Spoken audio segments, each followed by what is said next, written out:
प्यारे बच्चों नमस्कार।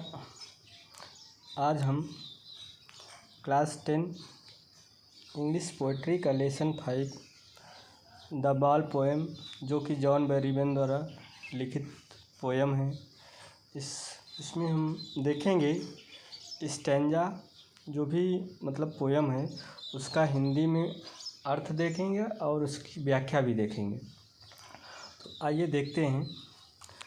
स्टैंजा पहला है, फर्स्ट क्या है देखते हैं। What is the boy now who has lost his ball. इसका हिंदी मीनिंग है, अब वह लड़का क्या करे जिसने अपनी गेंद खो दी। What is she to do, I saw it गो। क्या करे वह अब, मैंने देखा वह। Merely bouncing down the street another, मस्ती में उछलती हुई सड़क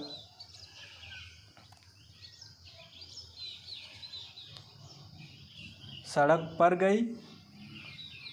एंड देन और फिर, merrily over there it is in the water, उछलती हुई पानी में चली गई। कहने का आशय ये है कि यहाँ कवि कहता है कि एक लड़का अपनी गेंद खो चुका है और अब वह हैरान और दुखी है कि क्या करे। कवि देखता है कि वह गेंद खुशी खुशी उछलती हुई सड़क पर जाती है और फिर पानी में गिर जाती है। यह गेंद उसके बचपन की यादों और भावनाओं से जुड़ी थी, इसलिए उसका खो जाना उसके लिए एक बड़ी क्षति है। अब वह जीवन में पहली बार कुछ खोने का गहरा एहसास कर रहा है। तो इस प्रकार से स्टैंजा 1 का हमने हिंदी मीनिंग देखा तथा उसकी व्याख्या को देखा। अब देखते हैं स्टैंजा सेकंड और उसका हिंदी मीनिंग देखते हैं। तो स्टैंजा सेकंड है, नो यूज टू से oh there are other balls. यह कहने से कोई फ़ायदा नहीं, और भी गेंदें हैं। An ultimate shaking grief fixes the boy. एक गहरी पीड़ा ने उस लड़के को जकड़ लिया है। As he stands rigid trembling staring down. वह कांपता हुआ स्थिर खड़ा है, नीचे देखता है।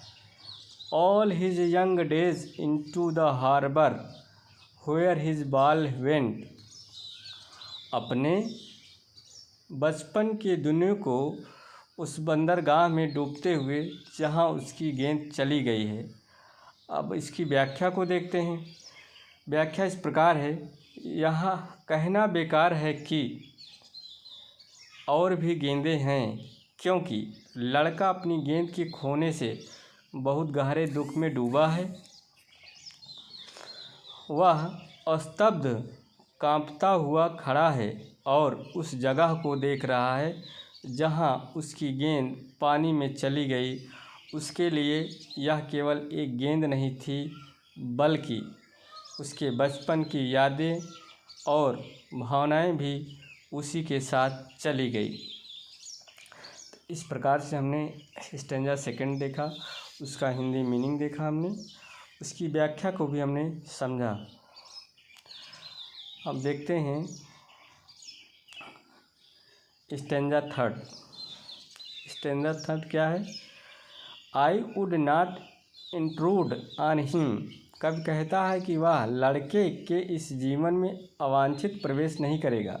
आई would not intrude on him a dime another ball is worthless. उसे गेंद खरीदने के लिए 1 सेंट का सिक्का देना या दूसरी गेंद देने का प्रस्ताव रखना व्यर्थ है। A dime another ball is worthless. Now he senses first responsibility. अब वह भौतिक संसार में प्रथम उत्तरदायित्व का अनुभव करता है। In a world of possession people will take balls, balls will be lost always little boy. लोग गेंद खरीदते रहेंगे और छोटे लड़के तो हमेशा खोते रहेंगे। हिंदी व्याख्या इसकी देखते हैं। हिंदी व्याख्या इस प्रकार है। यह व्यक्ति, जो कि एक शायर हो सकता है, पिता या मार्गदर्शक, कहता है कि वह उस लड़के के जीवन में हस्तक्षेप नहीं करेगा। अब एक और गेंद का कोई विशेष मूल्य नहीं रह गया है, क्योंकि अब वह बच्चा पहली बार जिम्मेदारी का एहसास कर रहा है। यह एक ऐसा संसार है जहाँ चीज़ें लोगों के पास होती हैं और लोग चीज़ें छीन भी लेते हैं या खो देते हैं। बाल जैसी चीज़ें तो अक्सर खोती ही रहती हैं, लेकिन यह छोटा लड़का अब समझ रहा है कि चीज़ों को संभालना जिम्मेदारी लेना ज़रूरी है। बच्चों अब देखते हैं last stanza, stanza number 4। And no one buys a ball back, money is external. और कोई भी गेंद वापस नहीं खरीदता, पैसा बाहरी चीज़ है। मनी इज एक्सटर्नल, पैसा बाहरी चीज़ है। He is learning well behind his desperate eyes. वह अच्छी तरह सीख रहा है अपनी मासूम आँखों के पीछे। The epistemology of loss, how to stand up. हानि का ज्ञान मीमांसा, कैसे खड़े हों यह जानते हुए। Knowing what every man must one day no,